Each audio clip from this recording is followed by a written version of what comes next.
আসসালামু আলাইকুম বন্ধুরা। শুক্রবার মানে বিরিয়ানি, আর বিরিয়ানির মধ্যে আমার সবচাইতে পছন্দের বিরিয়ানি হচ্ছে কাচ্চি বিরিয়ানি। কাচ্চি বিরিয়ানি কার না পছন্দ বলেন? আর যদি হয় এটা মাটন কাচ্চি, তাহলে তো আর কোনো কথাই নেই। কাচ্চি বিরিয়ানির আরেকটা পছন্দের জিনিস হচ্ছে আলু। কাচ্চি বিরিয়ানিতে মাংস এক পিস কম হলেও চলবে, কিন্তু আলু যদি এক পিস কম হয় তাহলে কিন্তু আর চলেই না। এই বিরিয়ানিটা খেতে যেমন মজার, এর তৈরির প্রসেসিংটাও কিন্তু তেমনই কঠিন।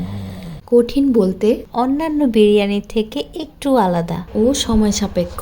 কাচ্চি বিরিয়ানি তৈরির আমার সবচেয়ে ফেভারিট পার্ট হচ্ছে এইটা, যখন সবকিছু একসাথে রেডি করে নিয়ে বসে এক সুন্দর মতো কাচ্চিটাকে সাজানো হয় এবং ময়দা দিয়ে কভার করে শেষে হাঁড়িটা চুলায় দেওয়া হয়। তারপর সবচেয়ে এক্সাইটিং পার্ট হচ্ছে যখন 1.5 থেকে 2 ঘন্টা পর কাচ্চির হাঁড়িটা চুলা থেকে নামানো হয় এবং কাচ্চিটা কেমন হয়েছে আমরা ফাইনাল রেজাল্টটা পাই। দেখুন কাচ্চিটা দেখতে কতটা চমৎকার হয়েছে, খেতেও কিন্তু হয়েছে দারুণ। যদি আমাকে রেটিং দিতে বলা হয়, আমি এটাকে চোখ বন্ধ করে 10/10 দিব।